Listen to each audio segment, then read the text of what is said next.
Zaman dinosaurus emang masih menyimpan banyak banget misteri. Gimana enggak? Masih banyak kalau kita bandingin aja. Stegosaurus yang kita kira hidup berdampingan sama T-Rex. Ternyata hal itu salah karena mereka nggak hidup berdampingan. Stegosaurus hidup jauh banget sebelum T-Rex. Bahkan, lamanya jarak hidup antara Stegosaurus dan T-Rex bisa dibilang lebih jauh dari manusia modern dengan T-Rex. Coba bayangin aja, jarak hidupnya T-Rex itu sangat dekat dengan hidupnya manusia modern. Jadi selama waktu zaman dulu itu ada apa aja yang terjadi? Kita masih nggak tahu secara pasti. Karena ada banyak kemungkinan yang dapat terjadi. Tapi, kita bisa cari tahu tentang kehidupan masa lalu dari batu. Iya, dari batu kita dapat tahu. Menariknya, pada zaman dulu yang terjadi adalah musim hujan. Tapi hujannya beda banget sama kehidupan kita sekarang.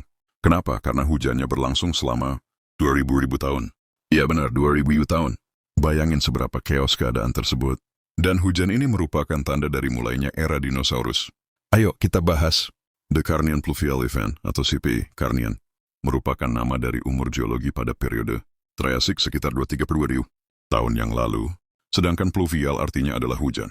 Pada umur ini, superkontinen Pangea mengalami hujan. Tapi bedanya, hujannya selama jutaan tahun.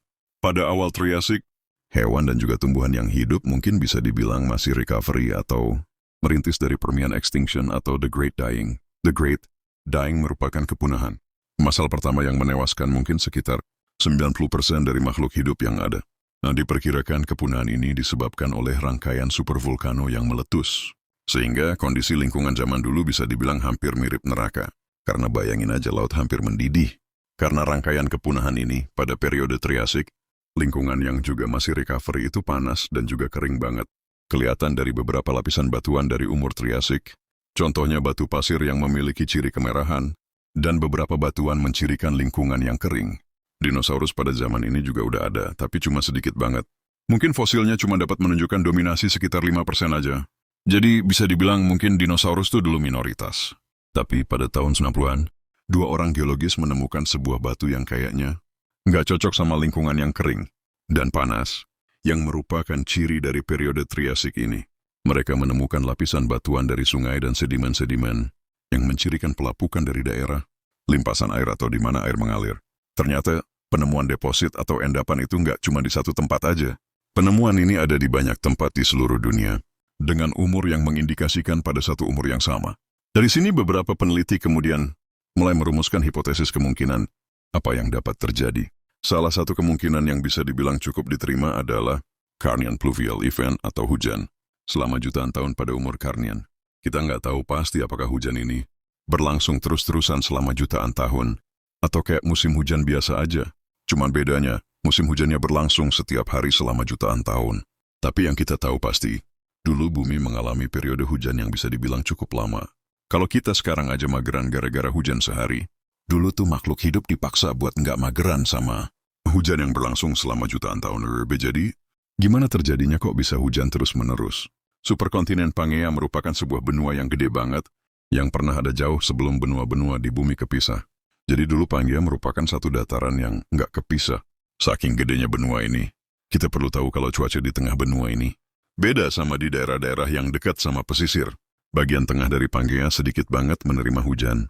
Jadi makhluk hidup pada zaman itu berevolusi untuk bertahan hidup pada kondisi yang minim air. Bisa dibayangin betapa seretnya itu tenggorokannya. Rangkaian erupsi gunung api dipercaya memulai hujan ini. Tapi kok bisa? Kayaknya gunung api bisa memulai hujan.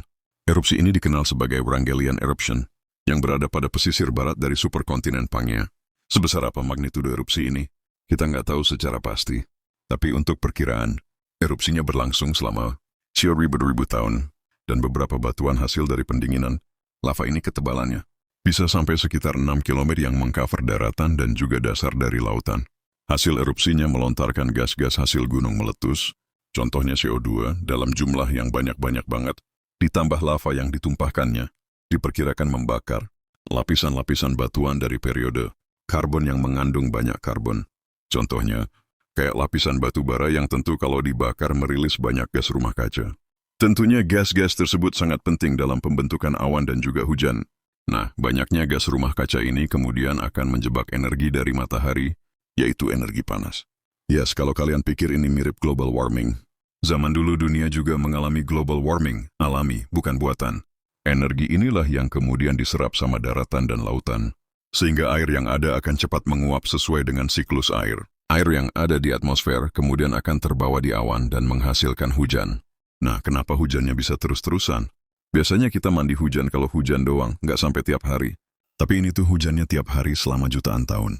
Semakin banyak energi yang dijebak oleh gas rumah kaca, maka semakin cepat tuh siklus airnya. Jadi gara-gara si erupsi dari Wrangellia ini, diperkirakan bumi memiliki kandungan atmosfer CO2 sebesar 1000 parts per million. Buat perbandingan aja, sekarang tuh level atmosferik CO2 kita sekitar 417 parts per million. Ribet bang. Efeknya apa? Oke, temperatur dari bumi naik sekitar 3-4 derajat Celcius, dan bagian tengah dari Pangea mengalami hujan terus-menerus. Karena siklus airnya ini cepat banget berlangsungnya. Bayangin kayak hujan terus, cuaca hangat dan lembab. Pasti nggak enak banget buat hidup di zaman itu. Parahnya lagi, erupsi dari Wrangellia ini juga melontarkan hidrogen sulfida yang baunya bisa dibilang kayak telur busuk. Menjadi methuen bereaksi dan menghasilkan sulfuric acid, dan akhirnya menjadi acid rain atau hujan asam. Jujur, gue penasaran sama rasanya. Beneran asam nggak ya? Tapi semoga zaman sekarang jangan sampai deh terjadi hujan asam.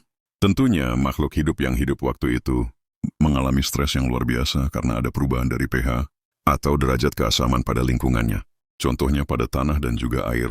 Hal ini ditandai dengan penemuan banyak fosil amber yang dihasilkan dari tumbuhan pada saat Karnian, di mana diperkirakan tumbuhan mengalami stres yang sangat berat, sehingga menghasilkan amber.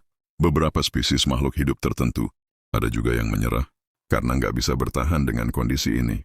Bahkan, ada yang mengkategorikan kalau pada awal-awal, CPI ini merupakan sebuah kepunahan massal yang bisa dibilang nggak ekstrim, kayak kepunahan massal lainnya. Seiring dengan berjalannya waktu, tentu kondisi yang diakibatkan oleh gunung api ini cenderung lebih chill dari kondisi sebelumnya. Dan disinilah mulai muncul banyak tumbuhan raksasa, yaitu contohnya kayak Benetitals, menjadikan Pangea akhirnya dipenuhi oleh tumbuhan. Terus, gimana hujannya akhirnya bisa berhenti? Kita nggak tahu pasti gimana, tapi kemungkinan penyebabnya hujannya berhenti adalah berkurangnya kandungan CO2 dan gas rumah kaca lainnya di atmosfer. Ketika gunung apinya mulai santai, nggak erupsi sebrutal dulu, perlahan kandungan gas rumah kaca berkurang. CO2 yang berkeliaran akhirnya juga diserap oleh tumbuh-tumbuhan yang ada, diserap oleh tanah dan juga proses-proses lainnya. Jadi akhirnya temperatur atmosfer kembali seperti semula, dan periode Triasik kembali menjadi kering dan panas. Pada awal Triasik, makhluk hidup yang ada cenderung dapat beradaptasi dengan lingkungan yang kering dan panas.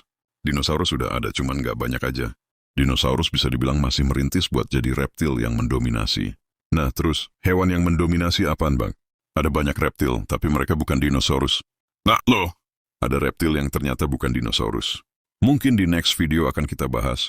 Contohnya kayak karnivora pada zaman itu, didominasi oleh kelompok Crurotarsans yang merupakan nenek moyang dari buaya. Contoh spesiesnya adalah Ornithosuchus, keselek ludah dikit, dengan penampakan kayak buaya dan bisa berdiri dengan kedua kakinya. Bayangin dikejar buaya, tapi buayanya berdiri. Kayaknya bakal serem banget. Untuk hewan herbivora, contohnya ada Rhynchosaur dan Dicynodon. Keduanya merupakan hewan yang memiliki paruh, bukan gigi, dan anehnya mereka makan tumbuhan. Tapi tumbuhan yang mereka makan bukan tumbuhan besar. Karena mengingat pada awal sebelum CPI, ukuran tumbuhan cenderung kecil. Ketika terjadi CPI, hewan-hewan tersebut akhirnya punah karena nggak bisa beradaptasi dengan kondisi lingkungannya. Dan dari sinilah era dinosaurus dimulai. Faktanya pada awal Triasik, fosil dinosaurus hanya ditemukan sekitar 5% aja. Dan pada akhir Triasik, kemudian jumlahnya bertambah secara eksponensial, yaitu sekitar 90%. Sampai sekarang, kayaknya belum ditemukan bukti yang dapat menjelaskan korelasi antara dinosaurus dan juga hujan. Kenapa periode CPI menyebabkan bertambahnya dinosaurus? Masih belum bisa dijawab oleh peneliti. Dugaan sementara mungkin akibat dari hilangnya persaingan antara spesies reptil lain yang udah punah. Rangkaian CPE merupakan hanya salah satu dari banyaknya kejadian yang mungkin aja terjadi pada zaman dulu. Bayangin aja, ada peristiwa aneh dan unik apalagi yang pernah terjadi. Panjangnya jarak waktu geologi bisa aja menandakan bahwa banyak peristiwa-peristiwa yang mungkin kita lewatkan karena nggak tercatat dengan baik di lapisan batuan, atau mungkin lapisan batuannya belum terekspos aja oleh kita, dan itu baru di daratan. Apalagi lapisan yang terpendam di lautan, yang dulunya merupakan daratan. Kurang lebih gitu aja untuk video kali ini. Carnian Pluvial Event ini merupakan hipotesis yang cukup unik, Karena dapat memberikan kita gambaran gimana keratnya lingkungan masa lampau. Kalau sekarang kayaknya kita mager karena hujan. Zaman dulu makhluk hidup ketemu dengan hujan. Hampir setiap hari selama 1.000 tahun. Dan malah belum ada selimut, jadi dipaksa buat berkegiatan.